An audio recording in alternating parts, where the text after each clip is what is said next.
हमारे वीडियोस सिर्फ और सिर्फ असली मूल महाभारत ग्रंथ पे आधारित है।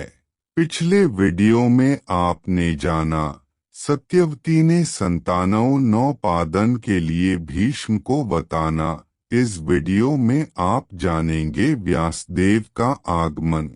भीष्म जी कहते हैं मात भरतवंश की संतान परंपरा को बढ़ाने और सुरक्षित रखने के लिए जो नियत उपाय है उसे मैं बता रहा हूँ, सुनो। किसी गुणवान ब्राह्मण को धन देकर बुलाओ जो विचित्र वीर्य की स्त्रियों के गर्भ से संतान उत्पन्न कर सके। वैशंपायन जी कहते हैं जन्मेजय तब सत्यवती कुछ हंसती और साथ ही लजाती हुई भीष्म जी से इस प्रकार बोली। बोलते समय उसकी वाणी संकोच से कुछ अस्पष्ट सी हो जाती थी। उसने कहा, महाबाहु भीष्म, तुम जैसा कहते हो वही ठीक है। तुम पर विश्वास होने से अपने कुल की संतति की रक्षा के लिए तुम्हें मैं एक बात बतलाती हूँ। मेरी सच्ची बात सुनकर उसके बाद जो कर्तव्य हो उसे करो। भरत श्रेष्ठ, तुमने महाराज वसु का नाम सुना होगा। पूर्व काल में मैं उन्हीं के वीर्य से उत्पन्न हुई थी। मुझे एक मछली ने अपने पेट में धारण किया था। एक परम धर्मज्ञ मल्लाह ने जल में से मेरी माता को पकड़ा, उसके पेट से मुझे निकाला और अपने घर लाकर अपनी पुत्री बनाकर रखा। मेरे उन धर्मपरायण पिता के पास एक नौका थी जो धर्मार्थ चलाई जाती थी। एक दिन मैं उसी नाव पर गई हुई थी। उन दिनों मेरे यौवन का प्रारंभ था। उसी समय धर्मज्ञों में श्रेष्ठ बुद्धिमान महर्षि पराशर यमुना नदी पार करने के लिए मेरी नाव पर आए। मैं उन्हें पार ले जा रही थी। तब तक वे मुनिश्रेष्ठ काम पीड़ित हो मेरे पास आ मुझे समझाते हुए मधुर वाणी में बोले और उन्होंने मुझसे अपने जन्म और कुल का परिचय दिया। इस पर मैंने कहा, भगवन, मैं तो निषाद की पुत्री हूँ। भारत, एक ओर मैं पिताजी से डरती थी और दूसरी ओर मुझे मुनि के शाप का भी डर था। उस समय महर्षि ने मुझे दुर्लभ वर देकर उत्साहित किया जिससे मैं उनके अनुरोध को टाल न सकी। यद्यपि मैं चाहती नहीं थी तो भी उन्होंने मुझ अबला को अपने तेज से तिरस्कृत करके नौका पर ही मुझे अपने वश में कर लिया।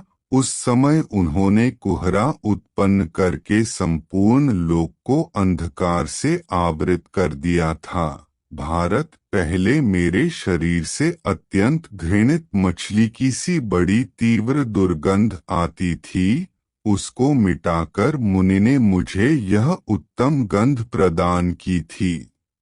तदंतर मुनि ने मुझसे कहा, तुम इस यमुना के ही द्वीप में मेरे द्वार स्थापित इस गर्भ को त्याग कर फिर कन्या ही हो जाओगी।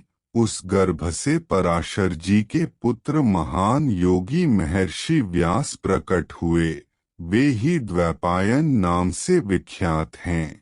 वे मेरे कन्यावस्था के पुत्र हैं। वे भगवान द्वैपायन मुनि अपने तपोबल से चारों वेदों का पृथक पृथक विस्तार करके लोक में व्यास पदवी को प्राप्त हुए हैं।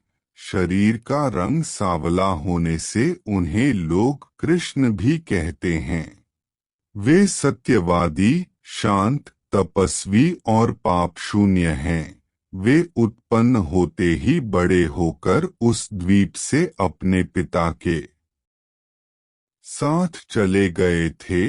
उन्होंने जाते समय मुझसे कहा था कि संकट के समय मुझे याद करना। महाबाहु भीष्म, यदि तुम्हारी इच्छा हो तो मैं उन्हीं का स्मरण करूं। वैशंपायन जी कहते हैं, महर्षि व्यास का नाम लेते ही भीष्म जी हाथ जोड़कर बोले, माता जी, जो मनुष्य धर्म, अर्थ और काम इन तीनों का बारंबार विचार करता है तथा यह भी जानता है कि किस प्रकार अर्थ से अर्थ, धर्म से धर्म और काम से कामरूप फल की प्राप्ति होती है और वह परिणाम में कैसे सुखद होता है तथा किस प्रकार अर्थादि के सेवन से विपरीत फल होते हैं, इन बातों पर पृथक पृथक भली भांति विचार करके जो धीर पुरुष अपनी बुद्धि के द्वारा निर्णय करता है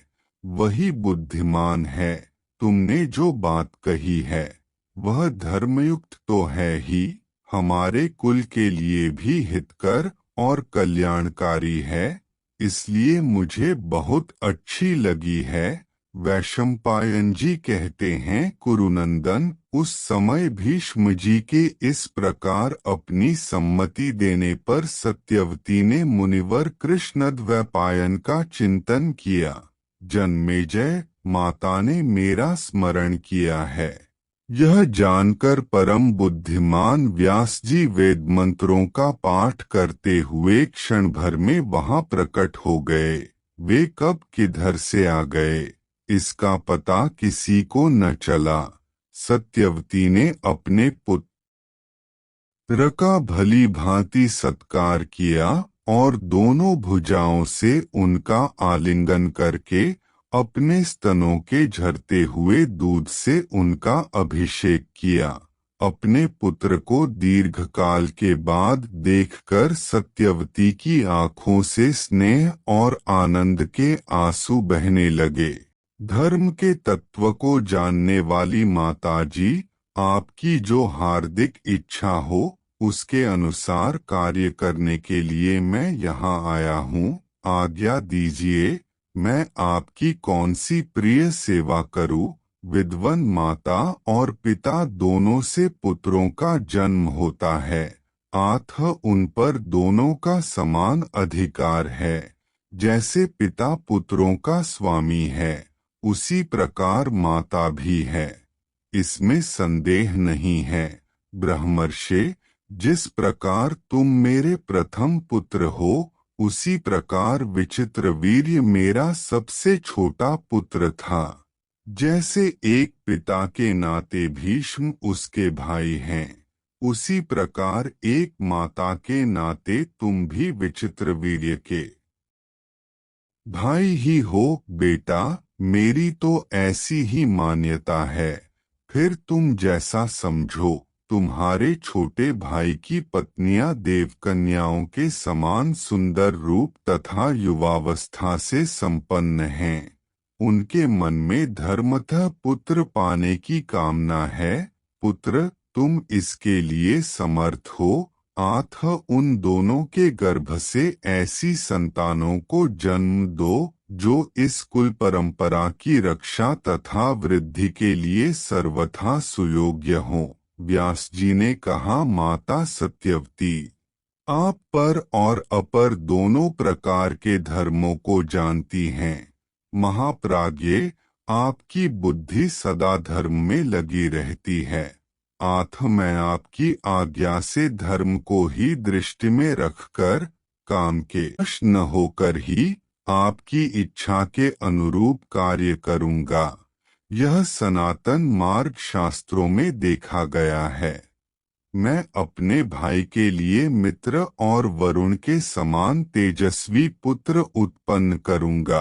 बोले, माँ, यदि मुझे समय का नियम न रखकर शीघ्र ही अपने भाई के लिए पुत्र प्रदान करना है तो उन देवियों के लिए यह उत्तम व्रत आवश्यक है कि वे मेरे असुंदर रूप को देखकर शांत रहें, डरे नहीं। वैशंपायन जी कहते हैं, जन्मेजय, ऐसा कहने के बाद महातेजस्वी मुनिश्रेष्ठ व्यास जी सत्यवती से फिर अच्छा तो अंबिका ऋतुस्नान के पश्चात शुद्ध वस्त्र और श्रृंगार धारण करके शया पर मिलन की प्रतीक्षा करे। यों कहकर अंतर्धान हो गए।